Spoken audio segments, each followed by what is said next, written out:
как да привлечем един скорпион. Дойде редът и на темата за скорпионите, като целта е да ви помогна с малко насоки, ако сте решили да привлечете вниманието на човек от този зодиакален знак. Скорпионите не са от най-приказливите и разкрити като отворена книга представители на Слънчевата гилдия. Тази тяхна предпазливост им спестява много разочарования и неприятности.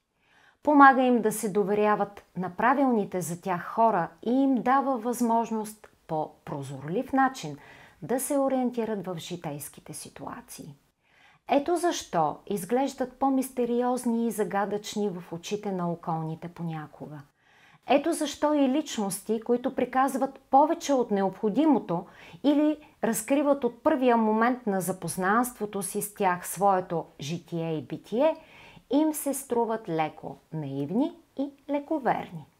Затова съветът ми е: не бързайте с скорпиона, не си правете прибързани заключения за неговия характер и желания, не бързайте и да губите своето очарование, опитвайки се да го впечатлите, споделяйки му всичко за себе си. Така му отнемате тръпката да ви изследва, за да ви опознае и да ви харесва все повече и повече. Вашата задача е да го докоснете, за да изпита симпатия към вас. Как да стане това? С честност и коректност в отношението си към него. Той не толерира предателството, лъжите и лицемерието. Надушва ги като хрътка от въздуха и понеже е човек на крайностите, няма да се церемони с вас, ако изкуствено искате да го примамите. Камо ли да се губи времето с индивид, когото не харесва. Подходите ли обаче с чисто сърце и без задни мисли? Изречете ли истината, която не е задължително той да харесва? Повярвайте ми, ще сте спечелили в негово лице уважение най-малкото. А в бъдеще и достоен приятел, който ще ви бъде предан и ще защитава вашите интереси. Но до тогава ще се наложи да почакате месеци, а понякога и години. Чак тогава ще започнете да се наслаждавате на скорпионската щедрост, която е безгранична, стане ли дума за любими хора.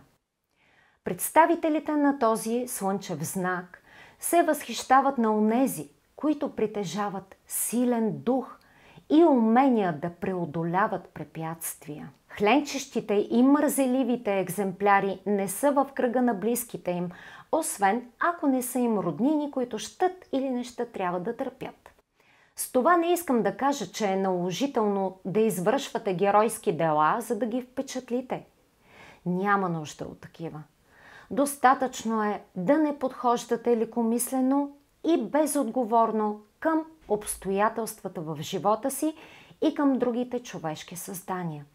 И да докажете, че на вас може да се разчита, което моментално ни отвежда до една друга подробност – спазването на уговорките и обещанията. В интерес на истината, до този момент никога не съм била подвеждана от приятел Скорпион, когато съм се била разбрала с него да се свърши едно или друго. Такъв никога не е закъснявал за срещата си с мен и ако се е появявала някаква спънка, той винаги е намирал начин да ме предупреди своевременно, за да не ме разкарва. Същата точност Скорпионът очаква и от отсрещния. Имайте го предвид и не го разочаровайте с някакъв измислен предтекст или оправдание. Още повече, ако ви свързват и работни отношения. Повечето скорпиони са прецизни, съзнателни и стриктни началници или служители. И ако си обичат работата, могат да се превърнат в работохолици, които денонощно напрягат съзнанието си, за да решат даден проблем. Покажете им, че не им отстъпвате в същото и че те могат да разчитат на вас. Така ще спечелите благоразположението им много бързо. Ако пък отношенията ви са от друго естество, проявявайте уважение към всеотдайността им към служебните ангажименти и не им се сърдете, че не ви обръщат достатъчно внимание. Когато се потопят в някоя интересна дейност, се концентрират по великолепен начин и откъсването им е трудно. Страстта, с която са надарени от Плутон, е всепоглъщаща, независимо към кого или към какво е насочена. Поддържайте я запалена и не спирайте да им показвате възхищението си, когато са го заслужили. Дълбоко в себе си тези хора са срамежливи и имат нужда от поощряване. В такива моменти ще виждате на лицето на Скорпиона лека усмивка и блясък в очите, които ще са безпогрешния знак, че сте докоснали най-нежната струна в душата му. И никога не предавайте доверието му. Това той трудно ще ви прости, ако изобщо го направи. Благодаря ви, че бяхте днес с мен на канала ми и заедно чухме видеото за това как да впечатлим един скорпион.